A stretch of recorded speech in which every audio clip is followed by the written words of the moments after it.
Çdo tingull që del nga duar dhe zëri i Artan Bakijës tregon më shumë se muzikë, tregon histori, përvojë dhe ndjenja që lidhen me secilin prej nesh. Ai është një artist që nuk kufizohet thjesht tek nota, por i jep jetë çdo momenti që kalon në skenë. Në këtë bisedë me të, Artani na çel dyert e botës së tij artistike, duke na treguar jo vetëm për performancat dhe projekte të ndryshme, por edhe për sfidat, inspirimet dhe emocionet që udhëheqin në rrugëtimin muzikor. Është një pasqyrje intime dhe e sinqertë e asaj se çfarë do të thotë të jesh muzikant në ditët e sotme, duke ruajtur pasionin dhe lidhjen me publikun.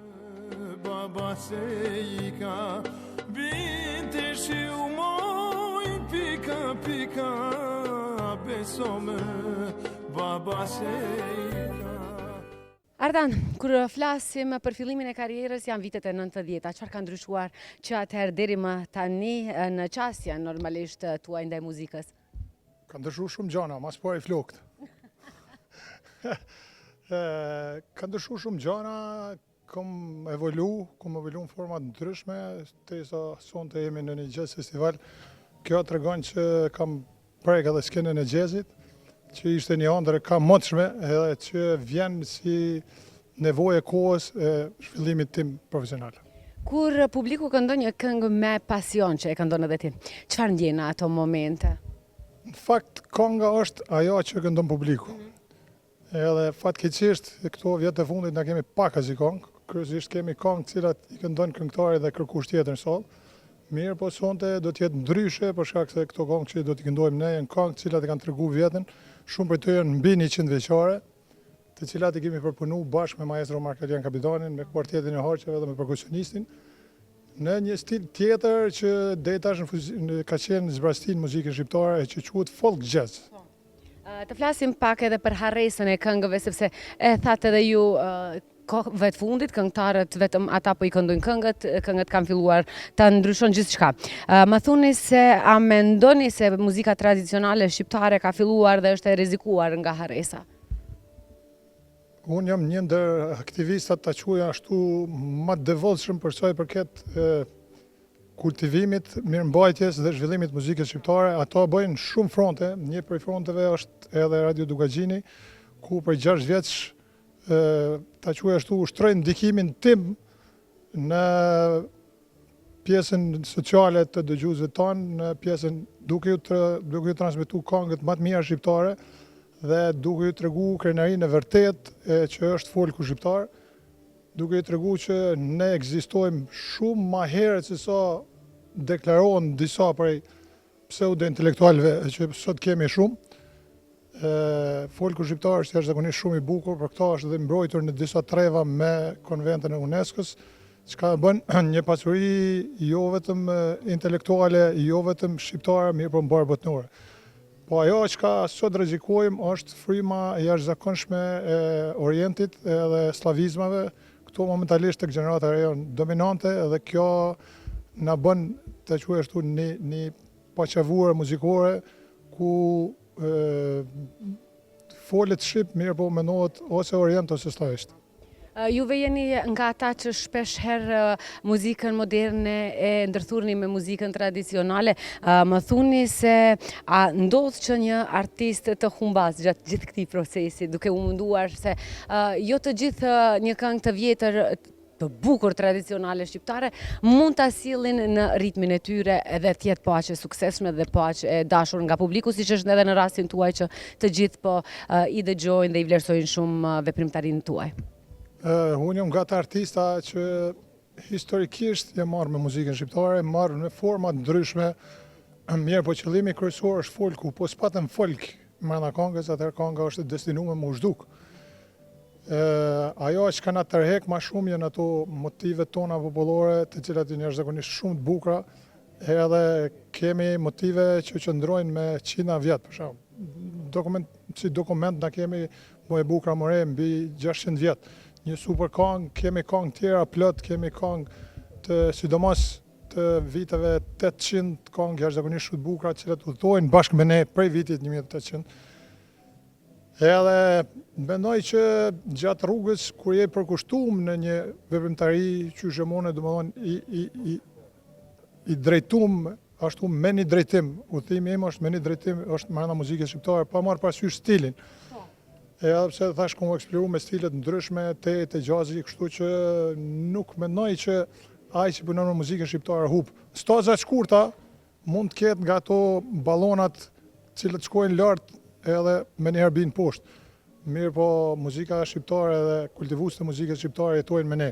Kemi artista që janë me vjet që kanë ndru jetë, mirë po këngët e tyne edhe muzika e tyne është ende me ne sot. Domethënë kjo është diferenca në mes artit dhe showbizi. Showbizi është një ballon e shpejtë e cila cila sjell përfitime materiale, mirë po domet e showbizit tek ne kanë pas një kolateral jashtëzakonisht shumë të rëndë, sidomos për gjeneratat e reja. Përmendet jazzin, folk jazzin më saktësisht, çfarë sinjali po ju jep kjo frymë? Ishte edhe koncerti Jare in Jazz, po ashtu edhe në festivalin Tetov. Fryma e jazzit si duket sa më shumë po ju pëlqen shqiptarëve, artistëve, emrave të them të shquar shqiptar. Çfarë sinjale ju jep jazzi, emocioni, mënyra se si transmetoni këngët e vjetra me jazzin të përziera me ato notat e bukura? Jazzi është një kulturë shumë interesante e cila është shumë pak e njohur te na, por shkak se kërkon një zhvillim të jashtëzakonshëm artistik, kërkon një standard shumë të lartë të mendimit muzikor, është shumë e vështirë. Mirë po fal Markeljanit, i cili është padyshim një ndër ose mos them jazzeri më i mirë shqiptar që kemi pas ndonjëherë. Kemi arrit me pru këngën shqiptare, këtë melosin e këngës popullore qytetare shqiptare në një frymë të re, e cila, si që patë edhe vetë, ka pat një ndikim edhe një impakt të publika, për shkak se këto këngë janë këngë të cilat i dini madhe i vogël. Janë këngë që kanë tregu veten me kohë edhe kanë udhëtu bashkë me ne në histori. Nuk ka lidhje moshat e këto këngë janë, si me thonë, në një tatuazh mbrana shpirtit dhe mbrana frymës çdo shqiptari pa marrë parasysh moshën. Prandaj jazzi jep mundësinë mu shpreh në një formë më ndryshe, shpeshher edhe me një formë më rebele, duke i thyer disa rregulla, disa standarde të cilat janë të muzika tjera. Mirë po pikërisht kjo thymja këtyre rregullave është një standard i cili e krijon jazzin e fryma si me thonë, qaj noti në për hapësirën e jazzit, të lejon me bo çdo gjë, mirë po, jazzi nuk lejon me deformu edhe me shkatru këngë. Gjë e cila nuk ndodh të albumi im, i cili të dhuhet Jare in Jazz. A mund të presim ndonjë album, ndonjë këngë apo ndonjë projekt diçka të re nga ju? Albume, projekte, non-stop kam skenë, vazhdojnë mes të muzikës popullore tradicionale, qytetare, që kam për zemër dhe për cilën publiku një mas shumëti. Mirë po, ndërkohë jemi duke prit që ndoshta të fillojmë edhe një projekt tjetër, jazz, mirë po kësaj radhe jo në këtë relacionin Gjakov-Shkodër që është Jare in Jazz, mirë po do të ketë një përfshirje, do të jetë ma gjithë përfshirës për sa i përket folkut, edhe ndër tjera do të fusim edhe instrumente tradicionale të muzikës popullore, pra do të jetë një diçka edhe ma folk sa Jare in Jazz. Veprimtaru i ri juaj është mbi 2 dekada veç se më në muzikë. Si shihni rolin tuaj në muzikë pas 10 viteve nga tani? Që po flasim sepse para 10 viteve kemi bëj intervistën e parë, tani po e bëjmë plan më veç se çfarë do flasim pas 10 viteve. Saksisht si vjet jam në 30 dekadën e tretë. Domethënë si vjetëm në 30 vjetorin e kum 95-ën zyrtarisht, duke mos i nje ato vitet e shkollës e ato koncertet e fëmijëve, se atëherë dalin edhe ma shumë dalin mbi 40. Nuk do i flasim moshën sot, do flasim me dekada, me numra të vegjël. Jo, dhe moshën nuk e kom për marrë mi thonë, e kom për krenari, se është një moshë e cila më bën më një mirë, edhe jam i lumtur që kam arrit në këtë moshë, për shkak se duke arrit në këtë moshë edhe jam pjek muzikalisht edhe intelektualisht, kështu që ajo është ka do të shohim pas 10 vjetësh është gjithë i njëjta linjë me degëzime të reja, me tendenca të reja, ka muzikat të ndryshme, ka jazzi, ndoshta edhe drejt ndaj motivi, ndoshta ndaj një koncerti pak më të madh me elementet muzikës klasike, po muzika shqiptare është prima e çdo projekti tim. Dhe një mesazh për fund për brezin e ri që na ndjekin dhe duan të sa më shumë të dëgjojnë për artin dhe kulturën shqiptare. Brezi i ri duhet pas kujdes, për shkak se kjo gracka në cilën tentohet me muzika shqiptare me këto intervenimet orientale është një grackë jetë shkurt. Muzika shqiptare ka temel, ka bazë, edhe ka modet e veta, të cilët janë duke tentu me i prish, ka tendencë mirë, po nuk duhet me ranë këtë grackë. Ai që zbjen këtë grackë, ai do të jetoj gjatë, por ndryshe këto tjerë do të besin pjesë atij ballonit showbizit, i cili një ditë shpërthehet edhe harrohet. Nëse dënim me shku në pafundësi, si janë shumë artista shqiptar, si Nezmije Pagarusha, Esat Bicuri, Ismet Peja, për foli për këngëtarët, kompozitorë si Palok Kurti, se si shumë kompozitorë tjerë, si Ferdinand Deda, ju që merr me dirigim me muzikën klasike, si Shpëtim Saraçi që mirret me popin, atëherë qëndroni besnik muzikës popullore, mos u marroni prej vetes. Ky është një kompleks inferioriteti i cili po na bën me u dok keq, ju bën me u dok të shëmtut, edhe mas një kohë besoni që shumë për jush që nuk kthej ka muzika shqiptare, kam një ardë marrë prej vetes dhe prej fëmijëve të juaj.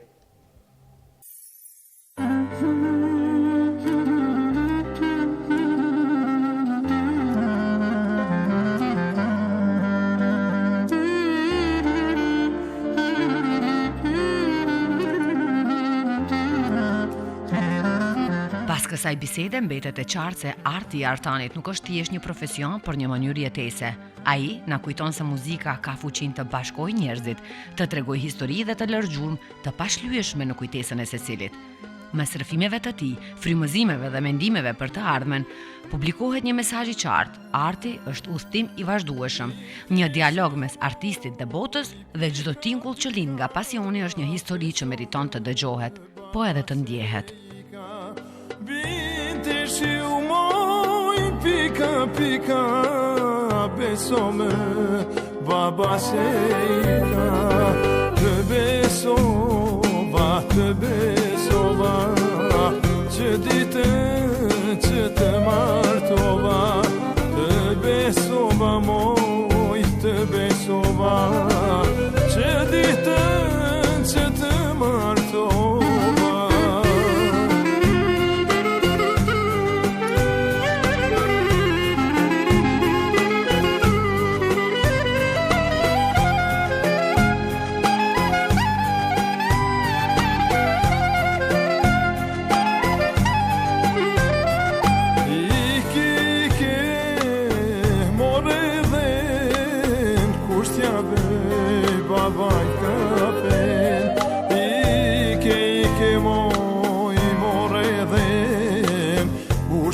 Bëj babajt kafe, letja bëj nusja e djalit që për mu ta marë malli.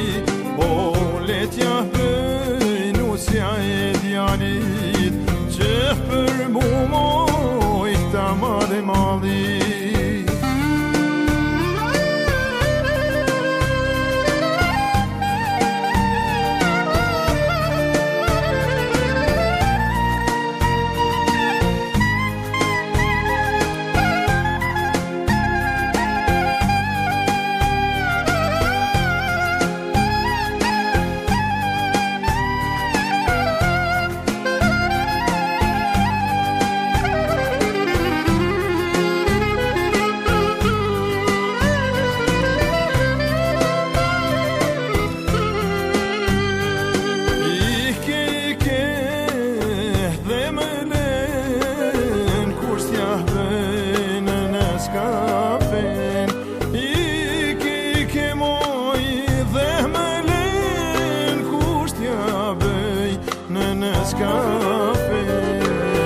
Letja bëj kush të doj, kush i tha të më martoj.